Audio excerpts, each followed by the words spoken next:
warahmatullahi wabarakatuh. Halo semuanya, perkenalkan nama saya Intan Larasati dengan NIM 230410028, Prodi Pendidikan IPA Fakultas Matematika dan Ilmu Pengetahuan Alam Universitas Negeri Semarang. Di sini saya akan menampilkan video ethno food vlog dengan judul Nasi Tumpang dan Sambal Leto khas Boyolali dalam konteks fermentasi dan perubahan wujud zat. Selamat menyaksikan.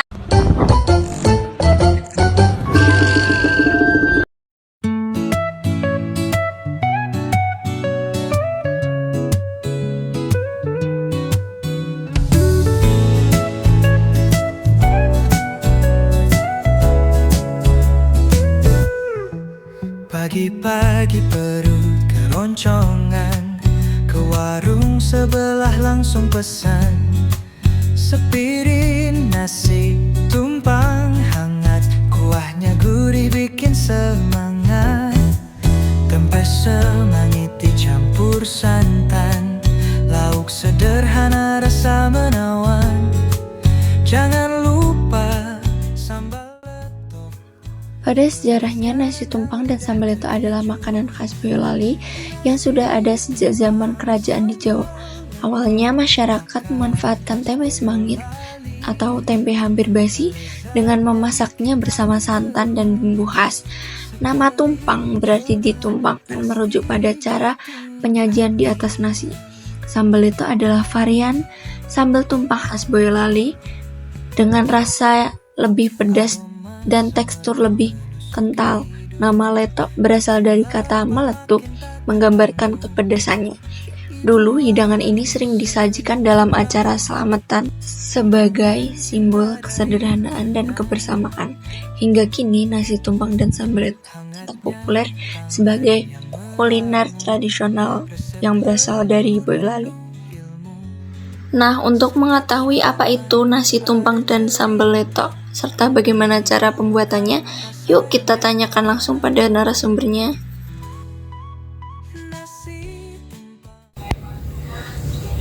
Assalamualaikum warahmatullahi wabarakatuh.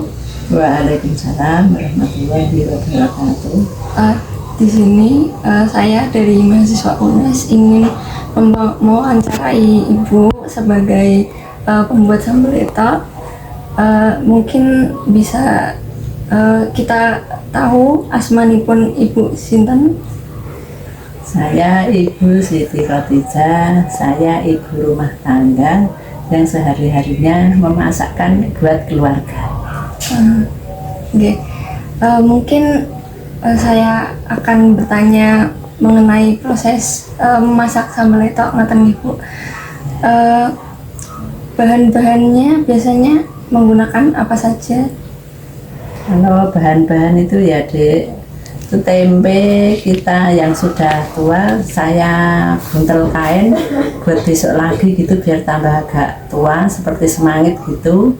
Saya kupas, saya rebus sama bumbu-bumbunya antara lain bawang merah, bawang putih, ebi, dan miri. Saya rebus sama tempenya itu. Setelah 10 menit itu saya buka, saya angkat, saya ambil, saya haluskan di dalam cobek. Terus airnya saya masukin tahu, saya tambahin garam sama gula jawa. Terus saya tutup dulu biar asinnya meresap. Setelah tempe dan bumbu-bumbu itu tadi, kan ada itu lombok, brambang mewah, bawang putih itu halus sama tempenya saya masukkan ke dalam tahu. Terus saya diamkan dulu selama 5 menit atau 10 menit biar tambah berasa bumbunya. Setelah itu saya kasih santan, terus saya aduk-aduk, terus saya tambahi penyedap rasa kalau suka, kalau enggak ya pakai kaldu jamur juga bisa, kalau enggak ya enggak apa-apa karena itu menurut selera dan kesehatan kita masing-masing. Setelah agak mengental kita cicipin rasanya, seleranya, karena orang itu seleranya sendiri-sendiri, ada yang suka asin, ada yang suka pedas, ada yang suka manis. Jadi kalau sudah cocok dengan rasanya itu sudah dimatiin. Tadi tahunya itu direbus itu sama kasih bumbunya lengkuas sama daun salam sama daun jeruk. Jadi ada bumbu dapurnya sampai meresap gitu. Berarti proses pemasakannya dengan ditutup itu tujuannya biar itu ya uapnya kan di dalam, jadi tahunya itu meresap gitu, jadi cepat mendidihnya gitu. untuk alasan memakai tempe Semangit untuk sambal leto itu kira-kira apa ya Bu?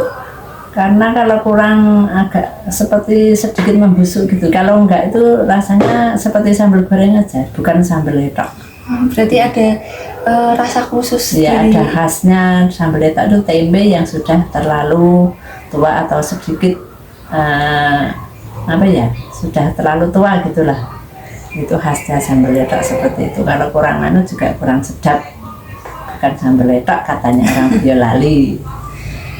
Oke. Terus untuk pemasakan santannya itu ada teknik khusus nggak biar tidak mecah? Kalau santan sudah masuk itu harus kita aduk-aduk ya. Kalau enggak diaduk-aduk nanti akan luber, tumpah, dan rasa gurihnya itu akan hilang. Jadi santan itu fungsinya untuk menambah gurih dalam masakan itu.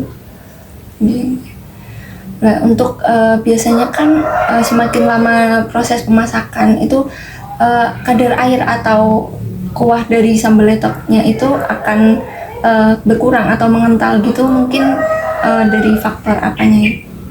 Kalau selera kita itu ada yang seneng cuer gitu ya, banyak kuahnya gitu ya, sebentar sudah dimatiin. Kalau ada yang semakin merasu itu agak lama mendidihnya sama diaduk-aduk, jadi agak kental gitu, jadi rasanya tambah mantap.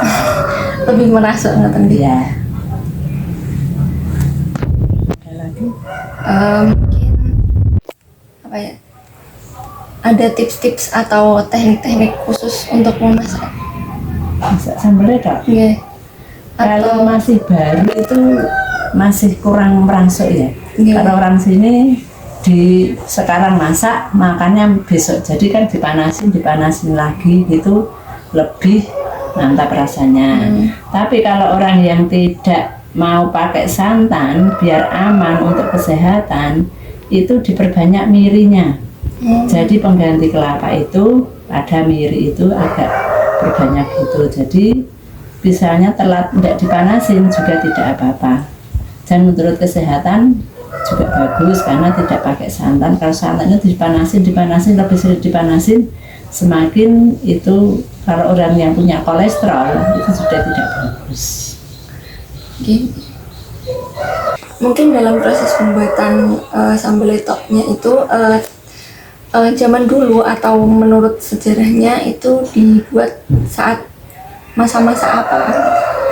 Kalau tahu-tahu itu ceritanya mbah-mbah itu ya Dek, itu kalau orang melahirkan itu sewengenan itu malamnya itu di acara berjanjian apa itu dengan menunya itu jenang sambal tumpang gitu. Itu ya enggak tahu kenapa ya bisa gitu sampai sekarang. Kita juga cuma meneruskan zaman nenek moyang aja. Jadi kalau sewengenan bayi atau ibu habis melahirkan itu malamnya langsung itu dikasih menu jenang sambal tumpang itu khas Boyolali. Dengan gudangannya itu dikasih itu pepaya yang muda digudang bersama daun atas, itu ciri khas Boyolali seperti itu. Isinya kan tadi ada tahu yang dimasukkan ke dalam kuahnya, mungkin bisa diganti oleh bahan lain atau hanya sebaiknya tahu ngoten? Kalau yang tradisi itu sini tuh tahu ya, tapi kalau yang suka dikasih tetelan atau koyor itu juga bisa, namanya itu tumpang koyor. Tapi kalau tradisi di sini mestinya biasanya tahu.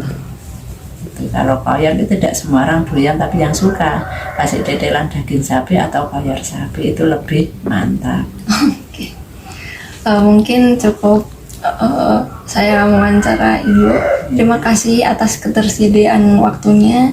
Wassalamualaikum warahmatullahi wabarakatuh. Waalaikumsalam warahmatullahi wabarakatuh. Semoga bermanfaat ya Dek ya. Amin. Sukses selalu. Berikut ini rekonstruksi ilmiah dari nasi tumpang dan sambal letok khas Boyolali. Yang pertama berkenaan dengan fermentasi tempe semangit. Dalam sains masyarakat, masyarakat umumnya menyimpan tempe dengan membungkusnya dengan kain yang bertujuan untuk membusukkan atau membuat tempe menjadi semangit. Dalam sains ilmiah, fermentasi lanjutan pada tempe semangit melibatkan aktivitas enzimatis lanjutan dari jamur seperti rhizopus serta mikroorganisme lain seperti bacillus dan lactic acid bakteria yang tumbuh saat tempe disimpan dalam kondisi aerobik. Pembungkusan dengan kain memungkinkan sirkulasi udara terbatas sehingga mendukung pertumbuhan mikroba aerob dan mempercepat reaksi enzimatis seperti deaminasi dan hidrolisis protein yang menghasilkan asam amino dan senyawa volatil penyebab aroma kuat. Noraini DKK 2021. Dalam sains masyarakat menggunakan tempe yang sudah agak basi atau bisa juga disebut semangit karena mereka percaya rasanya lebih gurih dan kuah tumpang menjadi lebih nikmat. Sementara untuk sains ilmiahnya, tempe semangit memiliki aroma dan rasa yang khas dan sering dimanfaatkan sebagai bumbu dalam masakan khas Jawa, khususnya Jawa Tengah, sebagai pembangkit cita rasa alami dalam masakan. Aroma khas tempe semangit terbentuk karena senyawa amonia yang dihasilkan oleh enzim dari bakteri proteolitik selama fermentasi. Rasa yang kuat dapat berpotensi sebagai bumbu karena memberikan rasa umami dari asam glutamat yang merupakan salah satu asam amino bebas dihasilkan selama proses fermentasi. Kemudian ada rekonstruksi ilmiah dalam proses memasaknya. Dalam sains masyarakatnya, tempe serta bumbu dihaluskan dalam cobek untuk memudahkan pencampuran dengan air pada saat pemasakan. Sains ilmiahnya, tekanan sama dengan gaya bagi luas permukaan. Saat gaya diberikan dengan luas kecil, ujung ulekan, tekanan akan meningkat yang akan menyebabkan penghancuran. Yang pertama, dalam sains masyarakat meyakini bahwa ketika masakan ditutup, uap dihasilkan selama proses memasak tidak keluar sehingga panas tetap terperangkap dan membuat makanan lebih cepat matang. Secara sains ilmiahnya, menutup masakan selama proses pemanasan menciptakan sistem yang lebih tertutup, sehingga panas dari api maupun uap air tidak mudah keluar. Uap air yang tertahan meningkatkan suhu dan tekanan di dalam wadah, yang mempercepat proses pemanasan makanan. Dalam sistem tertutup, konveksi panas dan uap yang terjadi lebih efisien. Suhu dapat dipertahankan lebih tinggi dibanding jika dibiarkan terbuka. Hal ini mendukung pernyataan bahwa menutup masakan dapat mempercepat kematangannya berdasarkan prinsip ilmiah, menurut Rahayu 2017. Kemudian yang kedua, masyarakat meyakini bahwa jika santan tidak diaduk, maka santan akan lebih cepat mendidih, meluap dari wadah atau pecah, terpisah antara minyak dan airnya. Secara sains ilmiah, santan adalah emulsi, yaitu cairan antara air dan minyak yang disatukan oleh protein dan senyawa pengemulsi alami dari kelapa. Ketika santan dipanaskan tanpa diaduk, suhu bagian bawah wadah bisa naik lebih cepat dari bagian atas, menyebabkan pemanasan tidak merata. Hal ini bisa memicu pemecahan emulsi karena protein rusak akibat panas berlebih, sehingga air dan minyak terpisah. Fenomena yang disebut pecah santan. Selain itu, gelembung uap yang terbentuk di bagian bawah akan naik ke atas dan dapat menyebabkan santan meluap.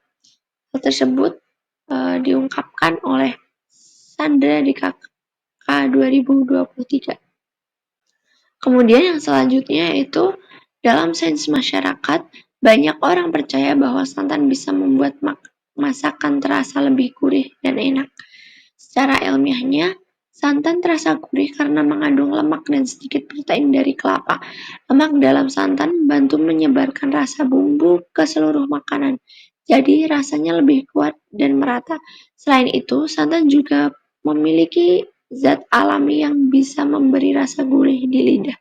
Jadi, secara ilmiah, santan menambah rasa gurih karena kandungan lemak dan zat-zat alami di dalamnya yang membuat masakan terasa lebih lezat. Proses pembuatan dimulai dari mempersiapkan bahan yang akan digunakan seperti cabai rawit, bawang putih, bawang merah. Kemudian, satu persatu dari tempe semangit dilepaskan dari kemasannya. Tempe semangit adalah tempe yang telah melewati masa fermentasi lebih lama dari tempe biasa. Hal ini menghasilkan aroma khas yang kuat dan sedikit menyengat, serta rasa yang lebih gurih dibandingkan tempe biasa. Seluruh bahan yang telah tersedia kemudian dicuci hingga bersih, kemudian ditambahkan dengan kemiri. Kemiri dipercaya dapat menggantikan peran dari santan. Kemudian proses perebusan ini akan dilakukan selama 10 menit.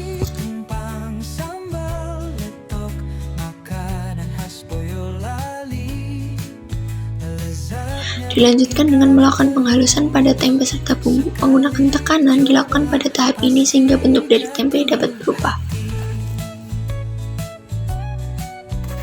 Kemudian dilanjutkan dengan pembuatan santan. Kelapa yang sudah dibersihkan kulitnya kemudian diparut. Santan memang dikenal sebagai bahan yang dapat menghasilkan rasa gurih pada masakan. Hal ini disebabkan oleh kandungan lemak yang tinggi dalam santan yang memberikan cita rasa khas dan lezat pada berbagai hidangan. Hangatnya tangan yang meramu, resep leluhur penuh ilmu. Selanjutnya, santan akan dimasukkan ke dalam masakan, aduk hingga merata. Kemudian ditambahkan dengan bumbu-bumbu seperti penyedap rasa, garam, dan lain sebagainya. Lezatnya bikin kangen terus. Sekali coba pasti jatuh hati. Setelah itu, tutup dan tunggu hingga matang. Pesan moral yang dapat diambil yaitu nasi tumpang dan sambal letok bukan hanya sekedar makanan, tapi warisan budaya yang mencerminkan kearifan lokal dan kebersamaan. Dari proses pembuatannya, kita dapat belajar tentang kesabaran, ketelitian, dan pentingnya menjaga tradisi. Menghargai makanan tradisional berarti ikut melestarikan sejarah, nilai-nilai leluhur, dan keberagaman kuliner yang ada di Indonesia.